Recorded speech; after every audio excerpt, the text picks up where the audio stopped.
as there are answers, and we're going to have full coverage on this tonight, including detailed legal analysis and Newt Gingrich, Dana Perino on our Great American panel. But joining me first is former Clinton advisor, author of the New York Times bestseller 2010, Take America Back, the one and only Dick Morris. Dick, good to see you. Thanks for being here. Good. All right, listen to how it's downplayed. Small advisory role. I want you to watch the very first interview back in February when first asked about this, Sestak said this to the host, Larry Kane. Yes. You ever offered a federal job to get out of this race? Yes. Was it the Navy Secretary? No comment. Was there a job offered to you by the White House? That's what yes. Someone offered. Yeah. It was big, right? It was. Let me not comment on it. Yeah, but you're going all the way. You're not. I'm in this all the way for the working family. All right. Now, wait a minute. We've got to go through this closely here tonight. First of all, your analysis based on what he's saying now versus then. It doesn't matter who made the offer. If Bill Clinton made the offer, he was acting on behalf of Rahm Emanuel. You know, this reminds me, I don't know if your viewers watch 24, the TV series, but you know how they're always bringing Charles Logan back to handle the dirty stuff?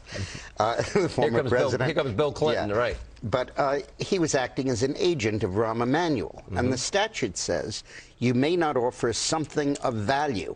Well, if it was valuable enough to possibly get him out of the race, it's valuable enough to qualify under that statute. Yeah, this is important, but was it high-ranking? Yes. Yeah, of course it What was. they're describing today, by nobody's definition, is it high-ranking, correct? Oh, no.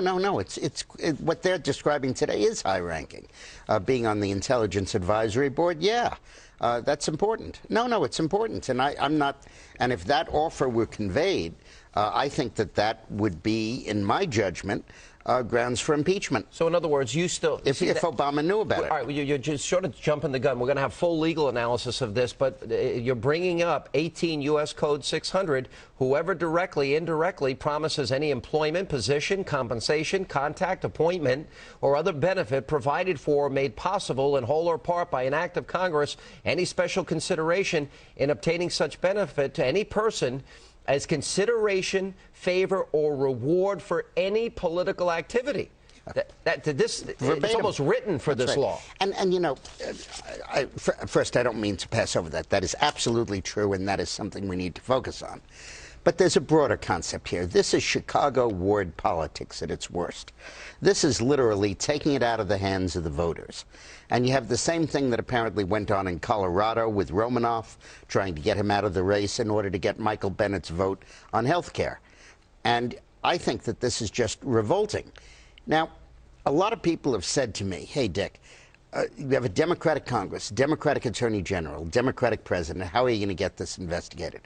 Well, Judge Napolitano, the Fox News analyst, and I wrote a column that's available now on my website, dickmorris.com, where he says that he believes that Tom Corbett, the Pennsylvania Attorney General, a Republican, now the party nominee for governor, has standing to impanel a grand jury to investigate this. And I believe that in light of these allegations, in light of these facts, in light of the fact that they've admitted that an agent of the White House offered something of value in return for political considerations, I believe he should impanel a grand jury to investigate. Now, that's another case, but we even have a third case. We have the case of Romanoff, who was going to run against the incumbent, Michael Bennett, in Colorado, and Jim Messina, the Denver Post pointed out, went and suggested a place for Romanoff might be found, according to several sources, in the administration if he would get out of the race. Now, so, go ahead. It seems to me that we're looking a lot of pay to play and a violation, clearly, of a law that's written here. But take the Romanoff-Bennett thing to its next step. Why would the White House want to help Michael Bennett? He was an appointed senator, appointed by the governor of Colorado, Salazar's vacant seat. Romanoff would be as strong a candidate, maybe even stronger than Bennett.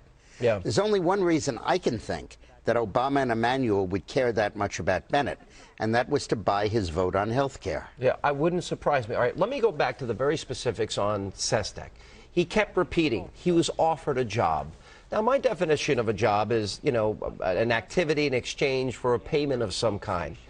This is not a job. This is not by definition a job. Even though you're saying that doesn't matter, that it would still violate the law. I emphatically disagree with what you're saying. What? The fact that it was unpaid doesn't mean a damn thing. The fact that it was offered by the President Clinton as opposed to by Emmanuel himself doesn't matter. He was offered something of value. And how valuable was it? Valuable enough that Bill Clinton, Rahm Emanuel, and maybe Barack Obama thought it would induce him to drop out of a Senate race. That's valuable. That's valuable. No, that's a good point. But the only thing I was saying is I was suggesting that I don't think Sestak is being particularly honest here. And we saw... Yeah, I think that's probably true. But I'm willing to take them at their word that Bill Clinton conveyed the offer, and I'm willing to take him at his word that it was an unpaid position. But as far as I'm concerned, not only doesn't that exculpate it, it lends the factual pattern that I think means that Corbett should do his duty and impanel a grand jury. All right, I got that. And by the way, people in Pennsylvania should, everybody should look at my article with Napolitano on dickmorris.com and then tell Corbett what you think. Let me ask you this last question. This is important. Bill Clinton was at the White House yesterday when they were dotting the I's and crossing the T's. There was contact made with Sestak's brother in this particular case. Doesn't it seem like they were trying to get everybody's story in line? Yeah. And isn't that foolish on their part? This seems... Obviously, they were trying to do it, and obviously they released it on a Friday because they didn't know you'd have a show. I wasn't supposed to. It was a special show you had tonight because of this. Yeah. They thought everybody would just go home for the weekend. I'm here. I'm on the case, Morris. I'm in. They always dump negative news the Friday of a 4-day weekend.